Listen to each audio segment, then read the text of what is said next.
Hi, welcome to our channel of IGNOU Audiobooks, Indira Gandhi National Open University, School of Performing and Visual Arts, SOPVA, Certificate Postgraduate Certificate Programs, Certificate in Performing Arts, Karnataka Music, CPAKM, OVA 001 Indian Culture Heritage, Block-1 Introduction to Indian Culture, Unit-3 Religion, Society and Culture, 3.1 Introduction, Defining Society and Culture. Of the two Tovares, society and culture, culture is the most difficult word to define. If a man is not regarded as conscious and regarded as an object of consciousness, it would be easy to distinguish Mr. X from Mr. Y. In other words, if man is perceived as an item, them as person, then the distinctions become easy. Shall we similarly seek to identify cultures by their geographical boundaries, underlining the role of Hindu religion in the formation India as a nation? Radhakumud Mukherjee argued, the name Bharatvarsh is thus not a mere geographical expression like the term India. It signifies the complete accomplishment of the work initiated by the Aryan forefathers, colonizing the whole country and bringing its different parts under the unifying discipline of a common culture and civilization. Bharatvarsh is thus another name for Aryanized and Hinduist India. 3.2 Perspectives on culture. In contrast to this unified view is the evolutionary perspective, which underlines the synthetic and synthetic processes inherent in a multicultural situation. The complex history of the subcontinent experienced the coming together of a variety of cultural streaming drawn from different civilizational traditions.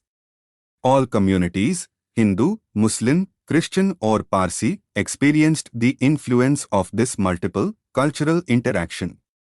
Tarachand, an advocate of the synthetic character of Indian culture, observed, the Indian culture embraces in its orbit beliefs, customs, rites, institutions, arts, religions and philosophies belonging to strata of society in various stages of development. The complexity of Indian life is ancient because from the dawn of history, India has been a melting place of conflicting civilizations. As a matter of fact, the process of its cultural development may be envisaged as the blending of intellectual, aristocratic, folk and foreign influences. 3.3 Cultural plurality. The cultural plurality is intelligible only in the context of relationship between religion and culture, which are interrelated but not synonymous in any society. There is no uniform religious culture in terms of Hindu, Muslim or Christian, but there is an uniformly shared culture throughout India. The different castes follow different patterns of rituals and customs. This is also true form of art. Almost each caste has different art forms, music, dance, theatre and so on. In fact, the plurality is also an expression of resistance against any kind of domination and exploitation. The forces of history which shaped the society did not transform into an ideal cultural melting point. The interaction of people with diverse cultural moorings and traditions influenced the society also. 3.4 Evolution of culture. Modern anthropologists, archaeologists and historians consider the birth of civilization as a technological and organizational achievement. The ancient myths of humankind remember the dawn of civilization as a fall of humankind from simplicity. Increasing greed of man put him into the need of food production. Hot chase of the pot belly began. Man moved from the order of the ritual to the order of machine and superhighway. Myth of the fall of man is not memory, but one of speculative imagination. The idea of progress also arose as a myth in the 18th century, long before the rise of archaeology as a science. In the Indian social tradition, these values were partially accepted.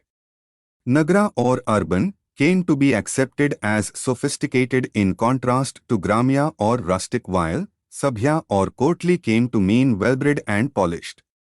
Seers and prophets of all ages and Indian history preferred rural surroundings and disapproved materialistic civilization. 3.5 Art and culture. According to ancient Indian tradition, the artist or CPAKM, sculptor, is the intermediary who transmitted the revelation of Vishwakarma, the artificer, divine, sculptor, to society. The art or silpa included ritual, skill, craft and imagination. Silpin was a member of an artisan caste, a guild or a court, and the groups were an integral part of the larger social order. The relations between the Silpin, the patron or Yajmana, and society were sacrificial. For example, construction of the Vedic sacrificial altar or Vedi within a series of concentric magic circles was the activity. The building of the altar was a symbolic reconstruction of the dismembered cosmic man, from whose limbs the divisions of the society sprang. The altar was a throne to be occupied by the individual gods to whom the sacrifice was addressed. The right united the human domain of whole society with the divine inside the sacred dimension of a tabernacle, a tent or sanctuary. The patron commissioning a temple, shrine, palace or city was the sacrificer who selected a priest as his sacrificer. The priest assumed the role of architect and the overseer of Silpin hierarchy, the maker of the building, the surveyor, the sculptor, the plasterer and the painter. The artist's role was to restore the unity of society, which is lost. Culture in its broadest sense is a search for meanings and values. It refers to the common orientation of a group of creative appreciative persons towards the formation or discovery of such values. This orientation can take the form of religion, philosophy, art, political or social system and so on. 3.6 Religion and culture. Intellectual climate of India between 6th and 3rd centuries BC was characterized by rise of Buddhism, schools of metaphysics and ascetic sects. The new urban man felt increasingly alienated from nature.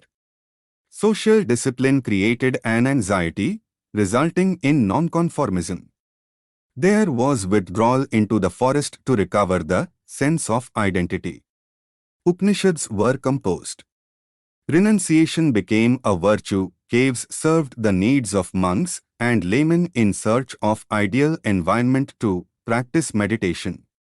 Brahmanic religion reasserted itself by the end of the century AD. The cave sanctuary of Buddhism resulted in Chaityas while that of the Brahmanic religion produced the Hindu temple. Now that the temple was constructed of slabs of stone, sculpture itself had to be modified to fit the new scheme.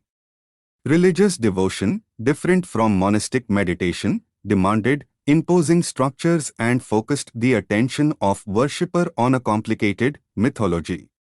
The tower of the temple combined the expression of both religious and temporal power. It became the emblem of a dominant ruling power of the king as well as the symbol of contact with God established by the king. 3.7 Media and culture. Art in all its form, storytelling, dance, chanting, image-making, is a social activity which balances tensions within the collective. Plurality as an expression of resistance has ensured the stability of our society on the principle of coexistence of social inequalities. Tensions arising out of progressive division of labor, intercaste, rivalry, inequality in hierarchical status and disputes over property have been healed by the unifying function of art. For example, Village India is very active during seasonal festivals. Any festival, with its oracles, trance dances, and collective rapture is a restorer of collective unity. All Indian cultural media ultimately derive from social culture. Brahmins have enjoyed a ritual monopoly in the Sanskrit medium while potters, weavers and basket makers have been vernacular cultural performers.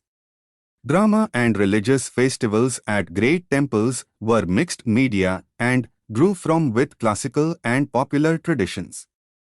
Popular intercaste media emphasized devotional religiosity, which included bhajans, recitals or dance dramas from epics and Puranas, Ram Leela, and folk dances on the festival days. 3.8 Cultural synthesis. Human species was given the name Homo sapiens. In course of time the same, human species was designated Homo faber, man, the maker. There is another label called Homo ludens, which means man as player, play to be understood as a cultural phenomenon. The play element is found in language, law, war, art, poetry and philosophy. The play demands application, knowledge, skill and strength. The more difficult the game, the greater the tension in the beholders. The primary thing in a competition is a desire to excel others and not a desire for power or will to dominate. To dare, to take risks, to bear uncertainty and to endure tension are the essence of play spirit. We want to be honored for our virtues. In order to excel, one must prove one's excellence. In order to merit recognition, merit must be made manifest. Competition serves to give proof of superiority. About Indian culture there are two diametrically opposite views. One is the segmented view of culture in terms of religion. A Hindu view of culture, a Muslim view of culture or a Christian view of culture etc. or in terms of religion, Bengali, Assamese or Tarni culture and so on. The second view is that Indian culture is composite. Gurudev Tagore highlighted India's culture as a living organism, thus the Aryan, the non-Aryan, the Dravidian, the Hans, the Pathans, and the Mughals. They all have merged here into one body. We argue that culture is a thought process while civilization is conduct. We have also thought that our culture can remain pure even if our conduct suffers degradation. The need to establish the interrelationship between the two is important. For a long period, science has not been viewed as part of a culture. Even though science and OSC culture are after all products of the creative expression of human minds, OSC role to neutralize the negative elements of a market economy. A sense of dignity and sense of self-confidence of among people is necessary to have control over lives as well as environment. There will be neither sustainable economic growth nor social progress and durable peace if they are not in tune with our cultural heritage. 3.9 Cultural diversity and its expression. The world has moved into the next millennium. Fears are expressed about the future of creative diversity and the plural character of culture. The change is being witnessed through media resolution, post-industrial technologies and global communication networks. Number of scholars are talking about the clash of civilizations and the end of history. Hegemony of every kind, political, economic, and cultural are anticipated. People world over are looking to India to see whether, with its 5,000 years of uninterrupted civilization, India can provide answers for social harmony and respect for creative diversity. India's great heritage have inspired Indians as well as others who came to be associated with. India is a country of over billions people, 18 languages, 1,700 dialects, 4 main castes, thousands of subcastes and 5 main religions. This cultural diversity is accompanied by immense biological diversity also. India is one of the 12 identified mega biodiversity centers of the world. Among the finest expressions of India's culture, the Ramayana, the Mahabharata, the Vedas and the Upanishads are rooted in the family, the villages, religious practices and agricultural modes of production. Indian arts are crafts are illustrious expressions of Indian religions and spiritual experiences. The renewal that has taken place found expression in Sufism, Vaishnavism and writing of Kabir, Nanak, Namdev and other Bhakti saints. The cultural renaissances of the 19th and 20th centuries are also deeply rooted within Indian social and cultural traditions. Poet Iqbal in his Sare Jahan Se Achha claims that there is something that does not allow the Indian continuum to perish. Let us hope that Indian art, life, and thought shall find new expressions in the 2pt century. 3.10 Summary: Culture is an integral part of our lives. It gives a certain identity to a human being. Times. In this unit, we have tried to define the meaning and role of culture in our lives. Despite of having all types of diversities, culture teaches us to be unite. As Jawahar Lal Nehru expressed it in these words, unity in diversity. Unity of heart and mind inspires to work together. This experience is the One Life foundation of Indian culture. Thank you. Subscribe to our channel for more updates, and we will see you with the next chapter.